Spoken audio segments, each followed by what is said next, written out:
다음으로 60대 당뇨 고혈압 환자를 대상으로 한 Look Ahead 연구를 보겠습니다. Look Ahead 연구에서도 철저한 식이, 체중 조절, 운동으로 1년 뒤 당화 혈색소, 당뇨약 사용은 조금 감소하였습니다.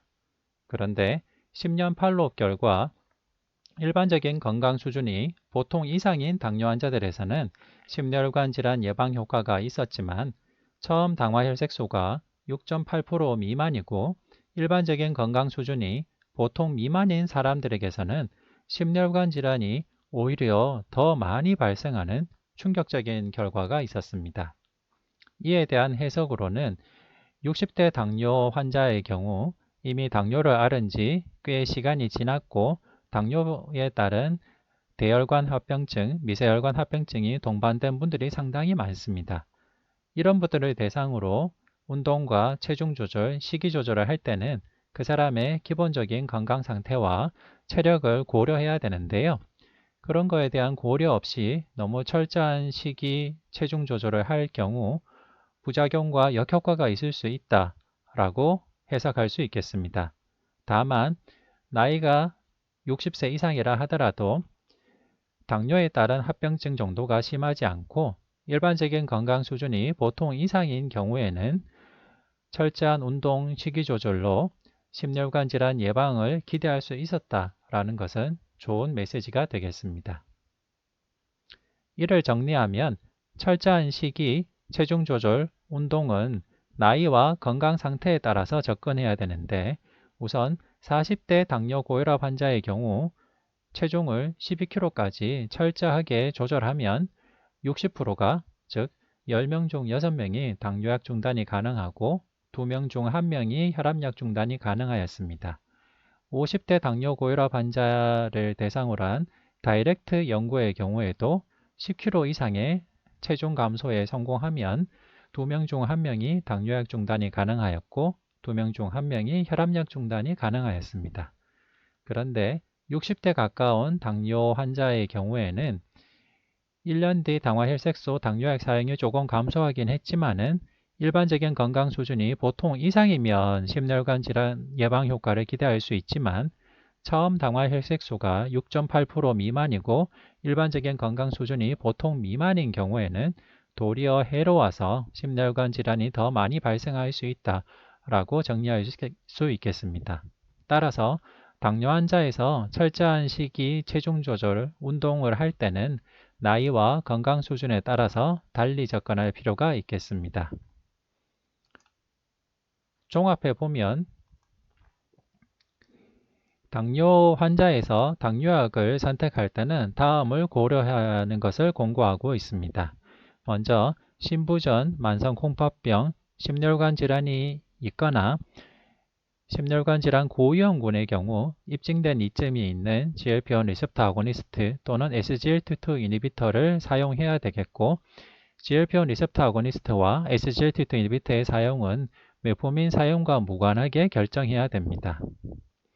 SGLT2 이니비터는 복합 메이저 어드버스 카디오바스큘러 이벤트, 카디오바스큘러 데스, 올 코즈 모탈리티, MI, CKD, 하트 페일리어, 하스피탈레이제이션 이 다 예방이 가능합니다. 그리고 GLP-1 리셉터 아고니스트도 복합 메이스, 심혈관 사망, 모든 사망, 심근경색, 그리고 CKD 진행이나 투석 같은 신장 결과에다가 뇌졸중 예방 효과까지 기대할 수 있습니다. 여기에서 SGLT2 이니비터와 GLP-1 리셉터 아고니스트의 약간 다른 점을 알 수가 있는데요. 복합 메이스와 심혈관 사망, 모든 사망, MI는 둘 다 예방 효과를 기대할 수 있지만은 신장 결과, 즉 만성 콩팥병의 진행과 투석 같은 신장 결과에 대해서는 SGLT2 이니비터가 더 좋은 예방 효과가 있었고 심부전 입원은 SGLT2 이니비터가 탁월한 예방 효과가 있었습니다. 다만 SGLT2 이니비터는 뇌졸중 예방 효과는 없었습니다. GLP-1 리셉터 아고니스트는 신장 질환의 진행을 예방할 수 있지만은 그 효과의 정도가 SGLT2 이니비터보다는 조금 떨어지고 다만 SGLT 이니비터에는 없는 뇌졸중 예방 효과가 GLP-1 리셉터 아고니스트에는 있다는 점이 차이점이 되겠습니다. 이를 정리하면 제2형 당뇨병 환자에서 약물 치료는 죽상동맥경화성 심혈관 질환과 심부전 그리고 만성 콩팥병을 동반하거나 발생 위험이 높은 경우 심장 및 신장 질환 위험을 감소시키는 약전을 포함해야 되는데 그것이 바로 SGLT2 이니비터와 GLP-1 리셉터 아고니스트입니다. 그리고 체중 관리는 앞서 말씀드린 대로 당뇨병 환자에서 혈당 감소뿐만 아니라 당뇨의 레미션까지 기대할 수 있을 정도가 되기 때문에 철저하게 하되 다만 환자의 나이나 당뇨 합병증의 동반 유무나 전반적인 건강 수준을 고려해야 되겠습니다. 당뇨 환자에서는 심혈관 질환, 만성 콩팥병 위험 관리가 매우 중요한데요. 당뇨병 수축기 혈압의 목표를 더 강화한 것이 2023년 당뇨 지침의 주된 변화 중의 하나입니다. 우선 고혈압을 동반하는 당뇨병 환자의 목표 혈압을 130에 80으로 미만으로 명확히 하였고 고혈압 약물 치료 시점도 130에 80 이상으로 변경하여서 즉 당뇨 환자에서의 고혈압 진단과 정의도 130에 80 이상으로 변경하였습니다. 이렇게 당뇨 환자에서 고혈압 진단의 기준을 130에 80 이상으로 바꾸게 된 근거를 제시한 랜더마이즈드 컨트롤드 트라이얼을 정리해서 보면 다음과 같습니다. 우선 어코드 트라이얼입니다. 어코드 트라이얼은 당뇨를 앓은 지 약 10년 이상이 되는 평균 60세 이상의 비교적 고령의 당뇨 환자를 대상으로 한 연구입니다. 이 연구에서는 인텐시브하게 혈압 조절한 군에서는 120 미만으로 조절하였고 스탠다드하게 혈압 조절한 군에서는 135 정도까지 혈압을 조절하였는데 안타깝게도 당뇨 환자에서 철저하게 혈압 조절을 한다 하더라도 1차 종료점의 예방 효과는 없었습니다. 다만 뇌졸중 위험은 집중적으로 혈압 조절을 할 때 41% 정도 감소하는 좋은 효과가 있었는데 집중적으로 혈압 조절을 하니까 부작용은 더 많이 나타났고 특히 크레아티닌 상승과 전해질 이상 같은 신장 관련된 부작용이 나타났습니다. 어드밴스 트라이얼은 심뇌혈관 질환 심뇌혈관 질환 위험 요인이 동반되어 있는 당뇨 환자를 대상으로 페린도프릴과 인다파마이드 단일 고종 용량을 줘서 혈압을 130에 136에 73까지 낮춘 연구입니다. 이렇게 당뇨 환자에서 페린도프릴과 인다파마이드를 사용해서 혈압 조절을 했더니만 대혈관 및 미세혈관 사건 예방 효과, 모든 원인으로 인한 사망 예방 효과가 있었습니다. HOT 핫 트라이얼은 DBP 혈압 조절 목표를 세 군으로 나누었습니다. 우선 DBP 목표를 80 미만인 군, 85 미만인 군, 90 미만인 군 이 세 개로 나누었는데요. DBP 목표가 80 미만인 군도 결국 최종적으로는 DBP를 81.1까지 밖에 낮추지 못하긴 했습니다. DBP 목표가 85 미만인 경우는 83.2까지 낮추었습니다.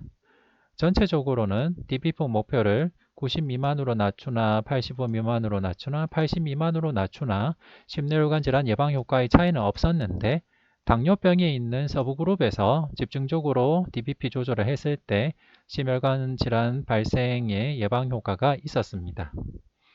스프린트 연구는 당뇨병이 없는 참가자들을 대상으로 한 연구이고 SBP 목표가 120 미만이었는데 실제로는 121.4 정도 달성하였고 컨벤셔널하게 조절한 군은 140 미만으로 조절하는 것이었는데 실제로는 136 정도까지 조절하였습니다.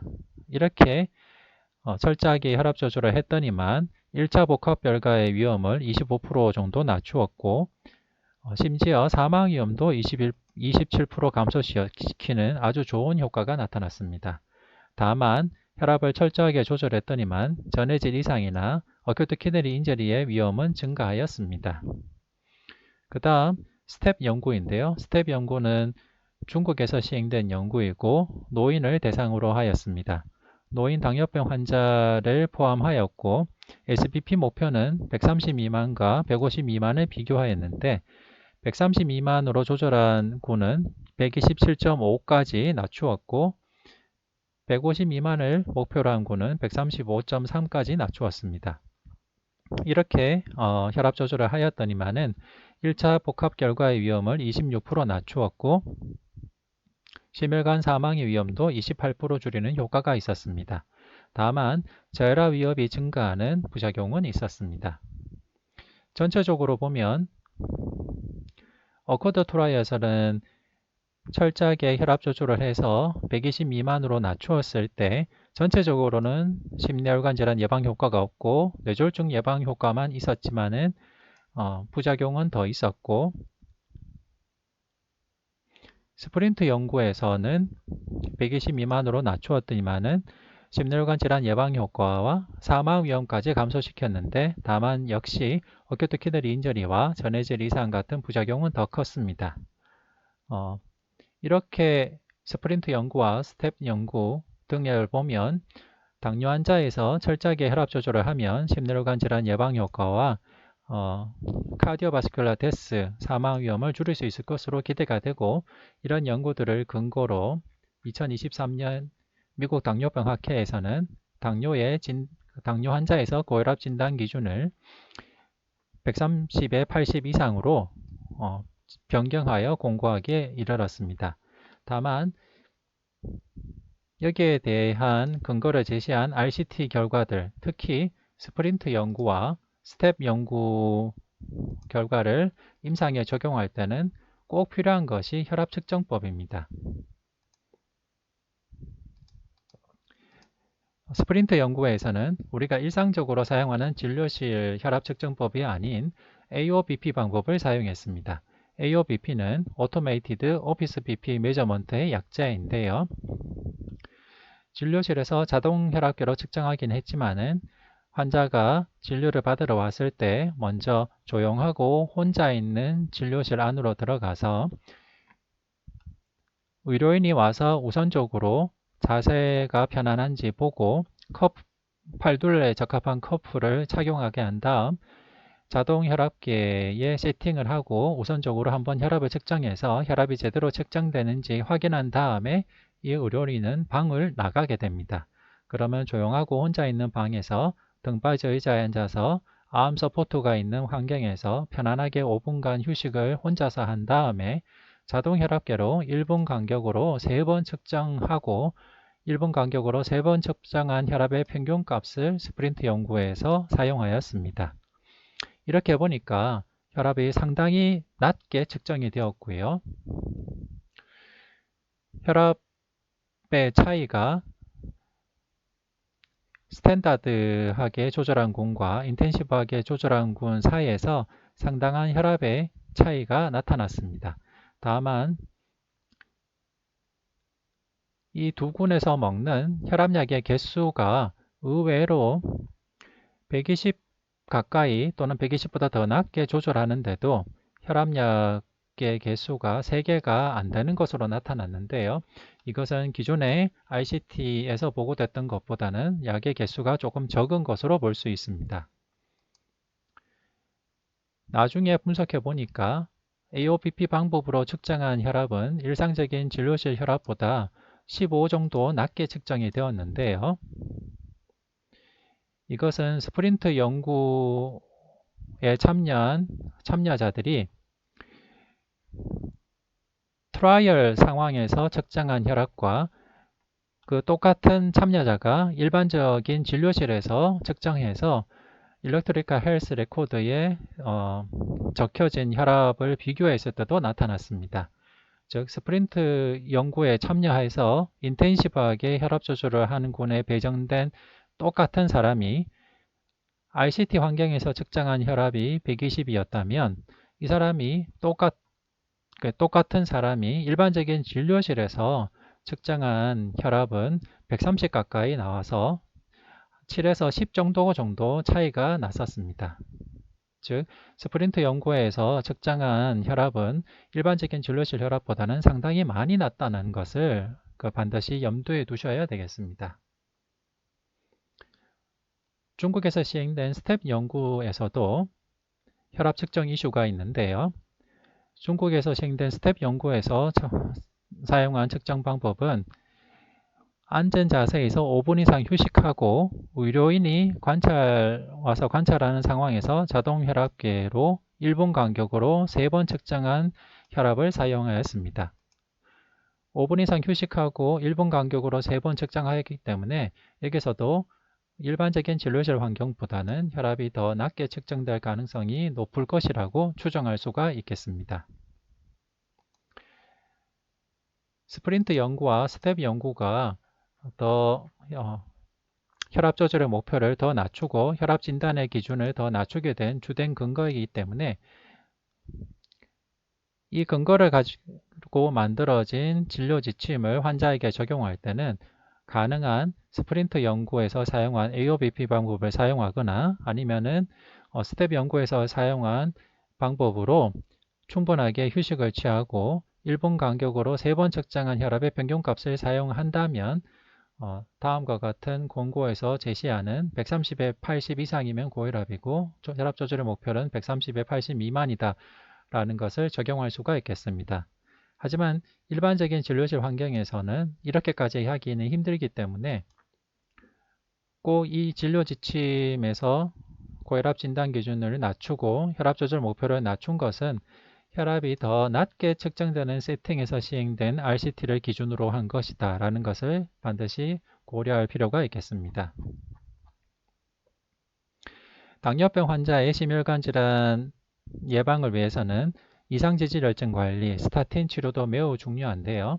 심혈관 질환 위험이 있는 40세 이상의 당뇨병 환자에서는 LDL 콜레스테롤 50% 이상 감소시키고 LDL 콜레스테롤을 70mg/dL 미만으로 감소시키는 고강도 스타틴 치료를 권고하였고 죽상동맥경화성 심혈관 질환을 동반한 당뇨병 환자가 최대 가용 스타틴 요법에도 목표 콜레스테롤 수치인 LDL 콜레스테롤 50% 이상 감소 또는 LDL 콜레스테롤 55mg/dL 미만 감소가 달성되지 않으면 에제티니브 또는 PCSK9 모노크로널 안티바디를 추가할 것을 권고하였습니다.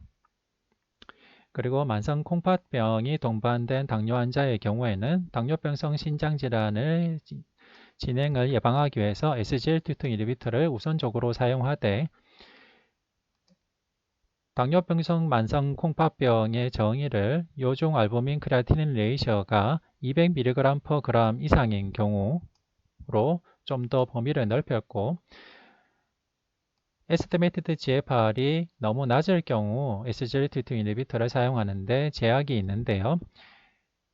최근 RCT에서 에스티메이티드 GFR이 20만 넘더라도 SGLT2 인히비터를 안전하게 사용할 수 있다는 근거가 제시됨에 따라서 에스티메이티드 GFR이 20만 넘어도 SGLT2 인히비터를 사용할 수 있다는 것을 명시하였습니다. 앞서 말씀드린 대로 올해 미국 당뇨병 학회의 진료 지침을 보면 고혈압의 정의를 130에 80 이상으로 하였는데요. 즉 혈압 상승이 의심되는 경우, 즉 SBP가 120만 넘거나 DBP가 80만 넘어도 고혈압 진단을 위해서 서로 다른 날에서 혈압을 측정해서 고혈압을 적극적으로 진단하기를 권고하였고 고혈압 진단을 할 때는 반드시 2번 이상 방문해서 2번 이상 측정된 결과의 평균을 기준으로 130에 80이 넘으면 고혈압으로 정의한다라고 명시하였습니다. 최소한 이 정의대로 혈압을 신중하고 여러 번 측정해서 고혈압 진단을 해야 되겠고요.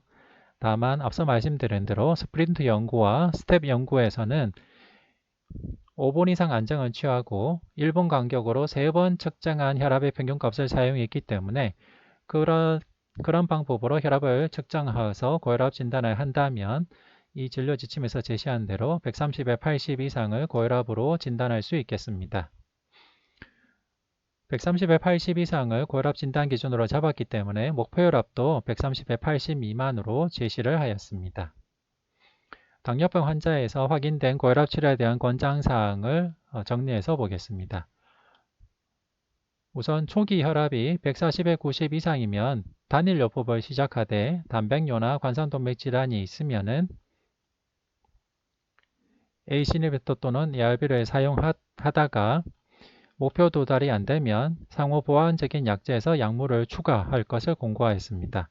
그런데 초기 혈압이 160을 넘으면 처음부터 병용요법을 시작하고 단백뇨나 관상동맥 질환이 동반된 경우에는 ARB 제제나 CCB 또는 ARB 제제나 다이어리틱스 같은 복합요법을 하고 그 다음에도 혈압 조절이 되지 않을 때는 다이어리틱스 또는 스피로락튼 같은 다른 추가적인 약제를 추가하도록 권고하였습니다. 최종적으로는 ARB, CCB, 다이렉티스 이 3제를 사용해도 혈압 조절이 잘 안 될 경우 미네랄도 코르티코이드 리셉터 안타고니스트인 스피로노락톤을 추가할 것을 권고하였습니다. 앞서 말씀드린 대로 고혈압의 진단 기준을 130에 80으로 낮추었고 고혈압 조절 목표도 130에 80으로 낮추었기 때문에 고령 당뇨병 환자에서의 혈압 조절 목표도 똑같이 낮추었습니다. 미국 당뇨병 학회에서는 고령 당뇨병 환자의 경우 환자의 특성과 건강 상태에 따라서 조절 목표를 달리하고 있는데요. 고령 당뇨병 환자의 경우에도 건강하면 젊은 사람의 당뇨 조절 목표인 A1C 7% 미만, 혈압 130에 80 미만, 그리고 적극적인 스타틴 사용을 똑같이 권고하였습니다. 다만 공존하는 만성질환이 2개 이상이거나 또는 AIDL의 손상이나 인지 손상이 있는 경우에는 A1C 조절 목표를 8% 미만 그리고 혈압 조절 목표도 과거에는 140에 90 미만으로 하였지만은 이제 130에 80 미만으로 권고하였습니다. 그런데 장기 요양 상태 또는 말기 만성 질환이 동반된 노인 당뇨 환자의 경우에는 제한된 여명으로 인해서 당뇨약을 적극적으로 사용한다 하더라도 당뇨약의 심뇌혈관 질환 예방 효과가 나타나기를 기대하기 어렵기 때문에 더 루즈한 조절을 권고하였고 공복 혈당은 100에서 180 사이, 취침 혈당은 200 미만으로 루즈하게 하였습니다. 혈압 조절도 기존에는 150에 90 미만으로 느슨하게 조절이 가능하도록 했지만은 이번에 고혈압의 진단 기준을 130에 80 미만으로 바꾸어서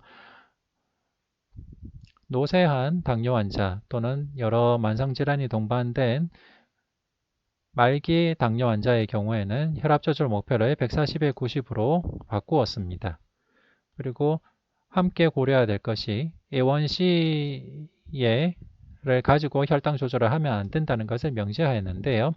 그 이유는 여러 동반 질환이 있고 합병증이 있는 당뇨 환자의 경우 빈혈이 있는 경우도 많고 헤모글로빈의 수명이 달라지기 때문에 헤모글로빈의 수명과 빈혈 여부에 따라서 A1C에 큰 오차가 있을 수 있어서 이런 만성 상태 또는 말기 질환이 있는 당뇨 환자의 경우에는 A1C에 의존하지 않도록 하는 것을 명시하였습니다. 네, 최근 당뇨 지침의 트렌드는 당뇨 환자에서 카디오레날 리스크 리덕션을 더 많이 강조하였고 당뇨 환자에서 카디오레날 리스크 리덕션의 에비던스가 있는 GLP-1 리셉터 아고니스트와 SGLT2 인히비터의 사용을 적극적으로 권장하고 있고 심지어는 메포민 사용 여부와 관계없이 우선적으로 GLP-1 리셉터 아고니스트나 SGLT2 인히비터를 1차적으로 사용 고려할 것까지 권고하고 있습니다. 물론 대체적으로는 GLP-1 리셉터 아고니스트와 또는 SGLT 인히비터를 시작할 때 메포민을 같이 컨비네이션 하는 것이 일반적입니다. 그리고 연속혈당 측정기 사용의 적응증이 점점 더 넓어지고 있다는 것도 하나의 특징이 되겠습니다. 그리고 2023년 당뇨 지침에서 제일 두드러진 것 중에 하나는 기존의 다이아뎀이나 다이렉트 연구에서 제시된 것처럼 10% 이상의 체중 감소를 통해 당뇨병 관해까지 기대할 수 있다. 그리고 당뇨병 질병 조절 효과까지 기대할 수 있다는 것을 명시하였다는 것과 고혈압의 진단 기준을 130에 80 이상으로 바꾸었고 혈압 조절 목표도 130에 80 미만으로 바꾸었다는 것이 큰 차이점이 되겠습니다. 네, 이상 경청해 주셔서 감사합니다.